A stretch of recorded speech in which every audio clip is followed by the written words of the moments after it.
Savol: xotin jinsiy aloqadan keyin ular bittasi g'usl qilsa-yu, bittasi g'usl qilmay uxlab qolsa, keyin ularni yuzlari bir-birlariga tushsa, o'sha qilgan g'usli sinadimi yoki unday emasmi?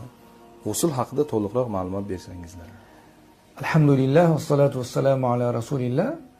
Dar haqiqat g'usl vojib bo'lgandan keyin, ya'ni xotinlikdan keyin ularga g'usl qilishligi vojib amal. Ana shu g'usl qilmasdan turib uxlab qoldi yoki boshqa bir ish bilan band bo'ldi, keyin xotin bir-biriga ko'zi tushdi. Xalqimizda bir noto'g'ri tushuncha bor.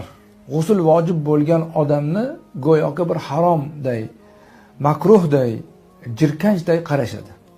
Unday emas, balki g'usl vojib bo'lgan odam harom emas, balki uning zimmasiga g'usl vojib bo'lgan xolos. G'usl vojib bo'lganligidan g'usl qilsa, namozga, ibodatga, Qur'on tilovat qilishga imkoniyat tug'iladi. Ammo boshqa ishlar hammasi unga ruxsat. Qo'l oyog'ini yuvib, tahorat qilib olib, ovqatlansa ham bo'ladi agar zarurat bo'lsa. G'usl vojib bo'lgan odamni eshigining tagiga birov chaqirib kelgan bo'lsa, uni kuttirmasdan, demak, yengilgina tahorat oladida chiqib, u bilan gapini qilib, kelib keyin boshqatdan g'usl qilsa bo'ladi. Bu kabi holatlar juda ham bir noto'g'ri tushuncha paydo bo'lib qolgan. Bunga dalil sifatida Abu Hurayraning mashhur hadisi bor. Juda ko'p marotaba aytilgan hadis. Abu Hurayra radhiyallohu anhu aytadilarki, bir kun men Madina ko'chalaridan birida kelayotsam, to'g'ridan payg'ambar alayhisolatu vassalom chiqib qoldilar. Ya'ni Rasulullohning yo'li qitirib qoldim. Ko'cha.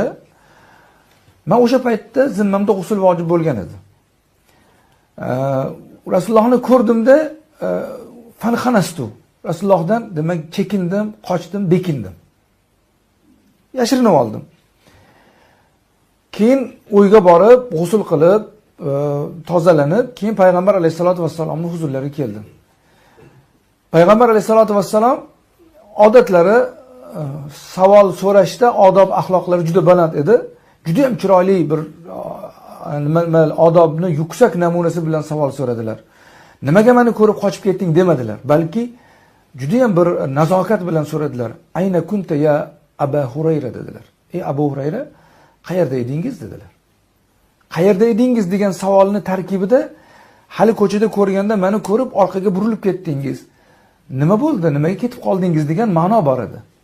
Abu Hurayra radhiyallohu anhu savoldan payg'ambar alayhisalomni so'ramoqchi bo'lgan maqsadlarini tushundilarda aytdilarki, men junub edim.